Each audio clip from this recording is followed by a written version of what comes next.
Hello friends, welcome back to our another episode of what I eat in a day. তো তোমরা তো দেখছো এখন আমরা প্রত্যেক দিনে আমাদের what I eat in a day ছাড়ছি, সেরকমই আজকে নিয়ে চলে এসেছি একটা নতুন এপিসোড। তো সেখানে সকাল সকাল উঠে এই গরমে টক ডাল আর ভেন্ডি আলু ভাজা দিয়ে ভাত খেতে কিন্তু খুবই ভালো লাগে। তো ভাত খেয়ে রেডি হয়ে চলে গেলাম অফিসের উদ্দেশ্যে। এই উত্তপ্ত গরমে অফিসে গিয়েই তাও খেয়ে নিলাম এক কাপ চা, নাহলে তো এনার্জি পাবো না কাজ করতে। তারপরে কাজ করে নিলাম একটু, আর তারপরে বসে গেলাম একটু লাঞ্চ করতে।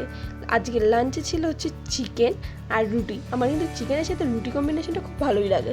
আর কাজের মাঝে আমার না টিফিনে মানে একটু ভালো ভালো কিছু খাবার হলে না সেই দিন দুপুরটা এবার খুব তাড়াতাড়ি খিদে পেয়ে যায়। আর তারপরে একটু গরম ছিল তাই এনেছিলাম একটা আমুল কুল, বেশ ঠান্ডা ঠান্ডা। তো আমুল কুল খেয়ে কুলকুল হয়ে তবে বসে পড়লাম একটু কাজ করতে। আর সন্ধ্যেবেলা ছুটির পরে চলে গেছিলাম আবার একটুখানি ঘুরতে। তো অফিসের ছুটির পরে না একটু কোথাও ঘুরতে না গেলে না বাড়িতে ডাইরেক্ট ঢুকে গেলে মন বসে না, তাই জন্য একটু ঘুরতে গিয়ে খেয়ে নিলাম চা। তো দেখো চাটা কিন্তু লাগে, অবশ্য আমরা এবার চাই লাভার না, বাট তাও দুধ চা হলে আবার ছাড়া যায় না। আর তার সাথে অর্ডার করেছিলাম দুটো ক্রিসপি চিকেন। আর রাতেবেলা তাই ডিনারটা স্কিপ করে দিয়েছিলাম, তাই একটু খেয়ে নিয়েছিলাম ম্যাগি। আর এটাই হচ্ছে আমাদের দুজনের 2 মিনিটের ম্যাগি রেসিপি, যে স্যুপ করে খেয়ে নিই। আর তোমরা অবশ্যই জানিও আমাদের এই what I eat in a day এপিসোডগুলি তোমাদের কেমন লাগছে।